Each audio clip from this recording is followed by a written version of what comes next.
Dana White, along with the Fertittas, bought an illegal fight company and turned it into the fastest growing sport in the world. And they essentially own the entire sport today, which you know as the UFC. Everyone talks about the most underrated athletes in the world, but very few people talk about the most underrated entrepreneurs in the world. And this guy right here is this generation's most underrated entrepreneur. It starts with the Sports Without Rules, whose novelty at this point was already washed away. Three unbelievable businessmen walk in to UFC 27. They were essentially walking into a glorified fight club. And they realize the obvious faults that this fight club has in their presentation. So I'm sitting at the fight with Dana and I'm going, imagine if they did this and imagine if they did that. This thing could be big. Either there's something really wrong with us or this business just isn't being run the right way. This is because the company was made by a Brazilian fighter, Rorion Gracie, as well as a well-connected man from Brooklyn and a radio personality. They all together started Semaphore Entertainment Group, SEG, so they could put these fights on pay-per-view. These fights had no rules, no gloves, no dress code at all. Fish hooking was legal, head strikes were legal, groin strikes were legal, and they were not sanctioned by the Athletic Commission. It was often called human cockfighting. However, even with all of this, they were still getting away with it and nobody was messing with them until they pissed off the wrong guy. Introduce Senator John McCain. Senator John McCain starts a campaign to ban the UFC from pay-per-view. What it was at the beginning was human cockfighting. It was. I mean, I've seen people repeatedly get smashed in the face with a guy sitting on top of them. That's not a sport. He said, what are you doing? You can't go put on fights that aren't regulated by the Athletic Commission. There was no referee. There was nothing. It was terrible. The owner basically said, trust me when I say this. I've been in business for a long time. You can't mess with the government. Tell the government you're not going to do what they want you to do. See what happens. So now the cable companies wouldn't put them on pay-per-view. The ATM machine was cut off. This graph right here represents the revenues from the UFC from UFC 1 to UFC 27. Little did the UFC owners know that the saviors of the company were sitting right there at UFC 27. One, a well-educated NBA future billionaire and an absolute madman that barely finished high school. However, he was hungry for success in the combat world, and that's all he would need. I was the broke kid. My dad was an alcoholic and was never around. And when he did show up, you didn't want him around. You know what I mean? You know, I come from a single mom who worked hard and didn't have a lot of money. So me and my sister were home a lot alone. One of the things I think about growing up alone is, you know, there's a lot of stuff that you have to learn on your own. He just had this great personality. People were attracted to him.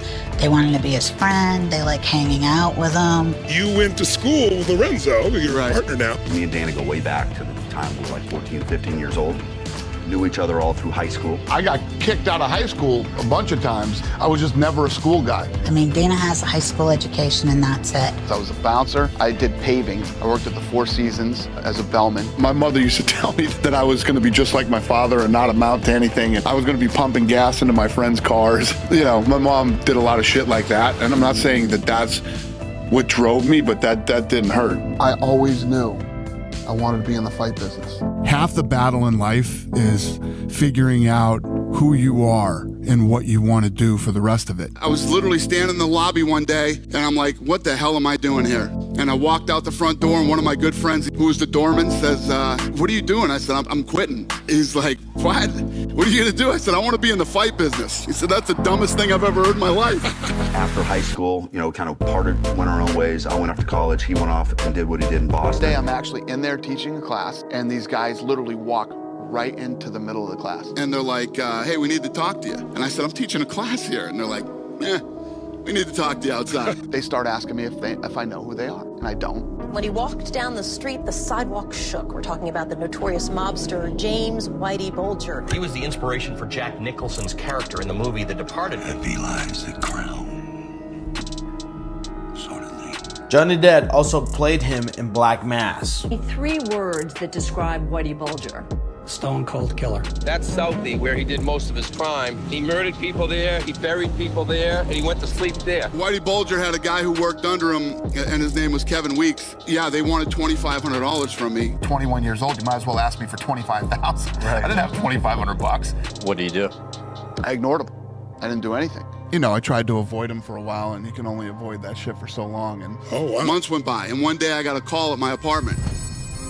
the guy's like, you got till tomorrow at 1 to pay us. And I said, or what? We're gonna find out what. I said, okay. I hung up the phone, Picked it back up and called Delta and got a one-way ticket to Vegas. I was on the Nevada State Athletic Commission, so we obviously had some common interest. And we started taking jiu-jitsu. Through that, we started to meet a lot of the fighters, and we were blown away by these guys. I started to represent and manage Chuck the Iceman Liddell and Tito Ortiz. And I got into this huge contract battle over Tito's contract with the old owner. I was talking about pay-per-view, and he flipped out. He says, there is no pay-per-view, there's no money. And he freaks out, and I was like, holy shit, this thing's in trouble. They were going bankrupt. We hung up, I called Frank and Lorenzo. So Lorenzo, I just heard that the UFC is going to be sold. These guys are in big trouble, they're losing money. I think we can buy it.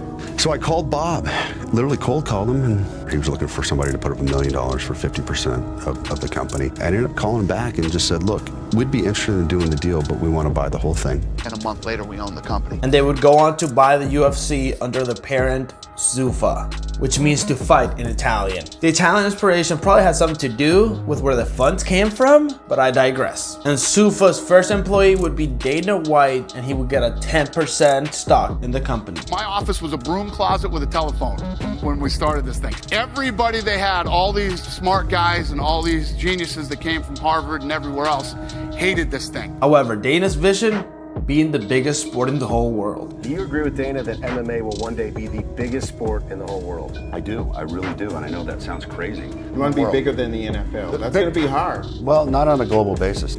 Cricket's huge. I don't know about you, but I don't give a shit about cricket. Soccer is big all over the world. It's not that big here. And the list goes on and on of sports that work in other countries and don't work in other countries. The one thing that I believe would work everywhere is fighting. I don't care what color you are, what country you come from, or what language you speak. Fighting is in our DNA. We get it and we like it. We're human beings. However, this is a long ways away from where they were at. A long shot, if you will. Bought the name and a old wooden octagon for $2 million. Yeah, and I think we had like 11 guys under contract. He had sold everything off. The DVD rights, all the old library, the video game rights, the merchandise rights, all the things that you need to build a brand were gone. We didn't even own UFC.com. UFC.com used to be user-friendly computers. But that's not it. The sport is illegal to show on TV. It's illegal in most states, and it's illegal internationally. This wasn't allowed on pay-per-view. Porn is on pay-per-view. Our goal was to buy it and get it on free television. But once again, that is not it. All the UFC's top fighters were leaving to either wrestling or the UFC's biggest competitor, Pride FC. In 2001, Pride was filling up stadiums in Japan, a country much more accepting of mixed martial arts. They had the best fighters in the world, including the American ones. UFC had their vision set. Dana would do whatever he needed to be perceived as the top sport in the United States. Bowl of mixed martial arts. So we did the exact opposite. We ran toward regulation. Starting by adopting a set of unified rules, which gave legitimacy to the sport and ammunition when negotiating with the athletic commissions. We met with California, Nevada, New York, New Jersey, and the list goes on and on. And we went to these state athletic commissions and said, this is a real sport. These guys are real athletes. I mean, I had to fly to places and literally had to wait outside people's offices for them to come out and grab them. They didn't want anything to do with the UFC. What's your superpower there? That I'm a savage. I get out there and I'll outwork anybody. But like any other business savvy person, you can't just outwork people. You also need to build a team around yourself. They hired a COO. They hired a chief executive director of the Nevada Athletic Commission as a VP of Regulatory Affairs. Did I get that right? That's exactly right. Yes, sir. And what does that title mean exactly? It means I go around to states and countries to get the sport of MMA approved. And Joe Silva and Sean Shelby would become the matchmakers. They also hired veteran ESPN producer Bruce Connolly as lead producer of the shows. And the amount of money that it takes to put a show like that ran the UFC dry. We were burning cash. We ended up burning like $44 million. And this thing really isn't getting any traction yet. Lorenzo called me one day. I was in my office and he's like, when do we pull the plug on this thing? Is this thing gonna work? I can't keep doing this to my family and blowing all my family's money on this thing, man. Get out there and see what you can sell this thing for. And I was like, I called him back at the end of the day and I said, maybe we can get 5 or 6 million for this thing. Lorenzo calls you the next day and it essentially says, F it. He literally said, okay, so he literally says, F it. F it. Let's keep going. So the UFC decides to pull a page from professional wrestling. I've told people for years, I've worked for the UFC for like 8 years now, the only reason why professional wrestling does big buy rates on pay-per-view is because they have a weekly television show that acts like an infomercial for it. We said, we need to come up with a reality show. Literally, me and my team went into my office at like 8 o'clock at night, and we bounced a zillion different concepts around, and that's the one we came up with. So all these guys live in a house. For those of you that don't know, they're coached by 2 big stars in the UFC. Every time you fight and you lose, you get eliminated. It's about, do you want to be a fighter? Anybody who says they don't, I don't want you here. And it would end with a finale. 2 guys fight in the finale. 1 guy becomes the Ultimate Fighter and gets a contract with the UFC. At the end of every episode, there's a live fight. You know what I mean? There was a fight that would be on TV. That was the last $10 million investment the brothers were putting in. This is it. We're going to give this thing a shot.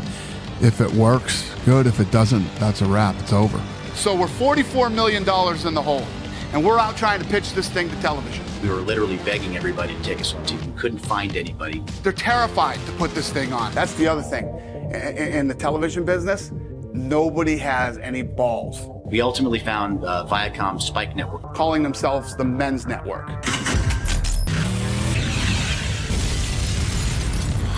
We're like, oh, this is perfect for us. The network for men, they can't deny this. We give them the pitch. They couldn't wait to get the out of this meeting. And they said they wouldn't pay us for the content. So what we said is, how about if we pay for it and give it to you for free? Oh, they like that idea a lot better. We threw this thing on Spike TV with 0 advertising. And the thing goes like this, takes off. The ratings were through the roof. It made all these promises to me and everything else, all dead. So we go through this whole season, it's unbelievably successful, and we honestly didn't know if we were gonna have a second season. We go into the finale, we have no deal, nothing. Kenny Florian fights a guy named Diego Sanchez. They go out there and fight. Diego Sanchez smokes him in like 40 seconds. Terrible. We've got 2 hours of programming to fill, and I'm like, oh my God, this is a nightmare. But the savior, Stephan Bonner and Forrest Griffin. So these 2 guys come out, light heavyweights, and they put on the sickest fight you have ever seen in your life. And the numbers during the fight went just like this. The place is going crazy. People were stomping their feet, and it sounded like a train was going through the arena. And at the end of the fight, people were chanting, one more round, one more round. We ended up giving both guys a UFC contract that night, which made the place even go crazier. I knew when that fight was over, it didn't matter if we did another deal with Spike TV or didn't do another deal. We did it. We made it. We were going somewhere. Yeah. We literally got up out of our chairs, walked out into the alley, and cut the deal for season 2. We cut a new deal on a napkin. I know that sounds dramatic, but it's true. If that first season didn't happen, I would not be sitting here right now. It's the craziest story ever. You literally couldn't write this.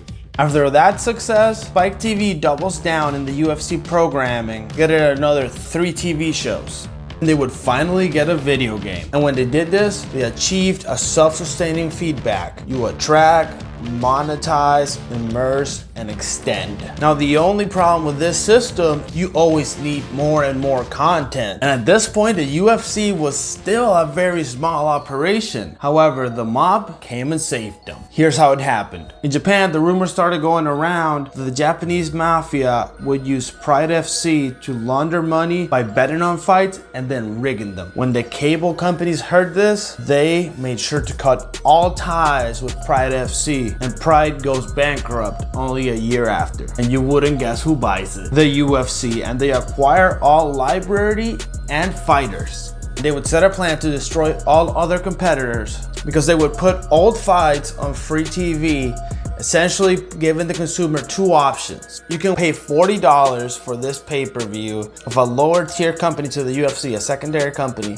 Pay $40 for that, or you can watch some of the best fights in history for free. Is WEC merging with the UFC?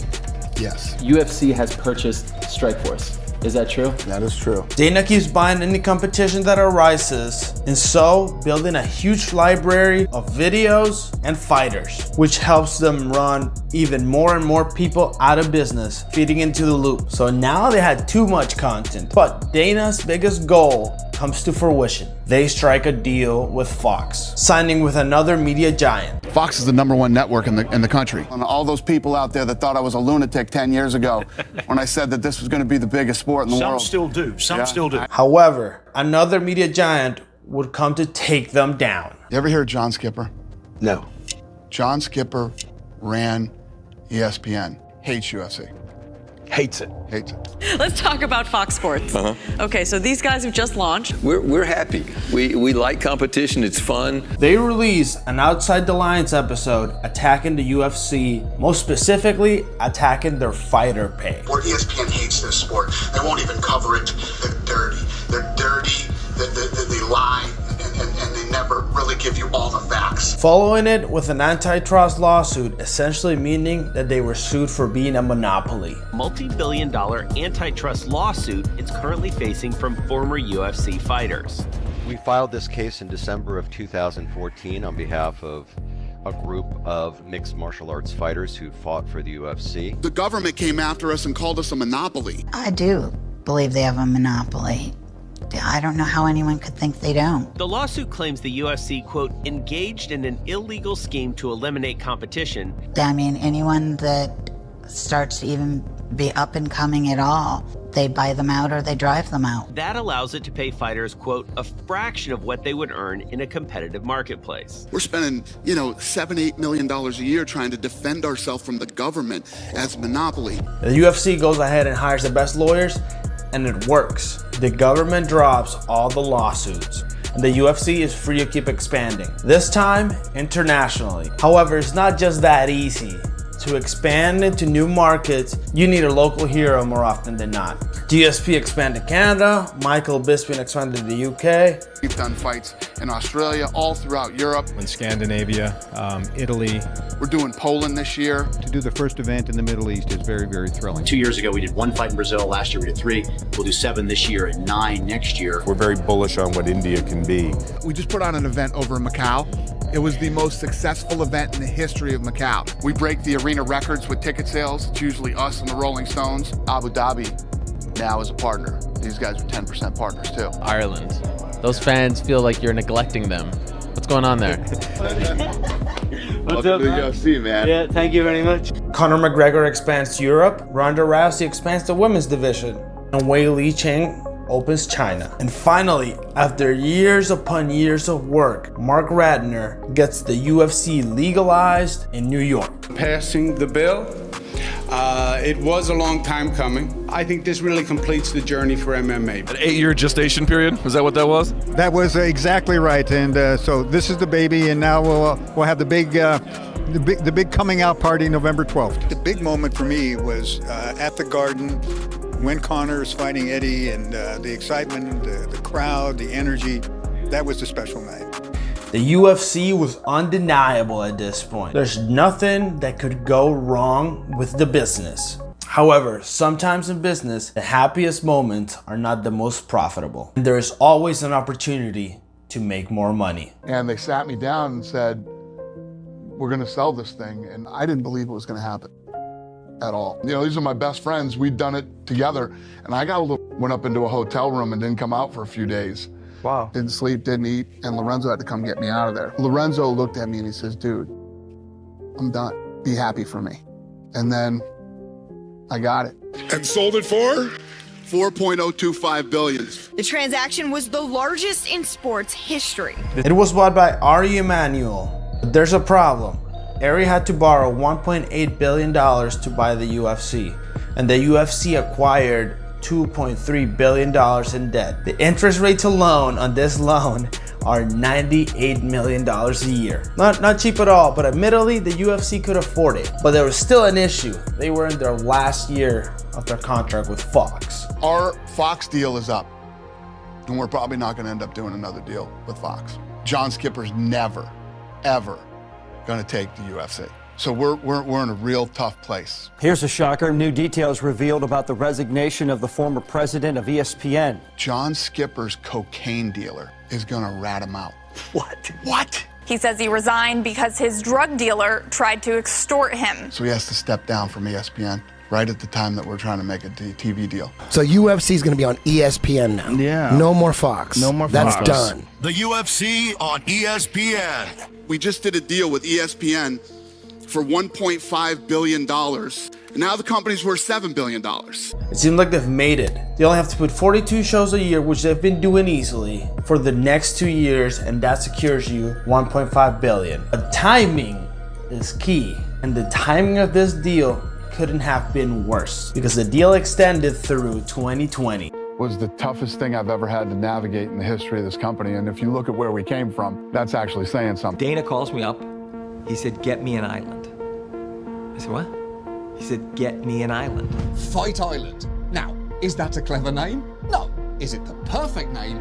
Yes. I have a really good relationship with the royal family in Abu Dhabi. You ought to be ashamed of yourself. There's still a medical danger here. Dana's way off here, way wrong. I wouldn't even tell the media where we were holding events, because these scumbags would start calling and trying to get it shut down. That allowed you to keep your sport on the air when everything else was shut down. Right. We're supposed to do 43. That year we did 42.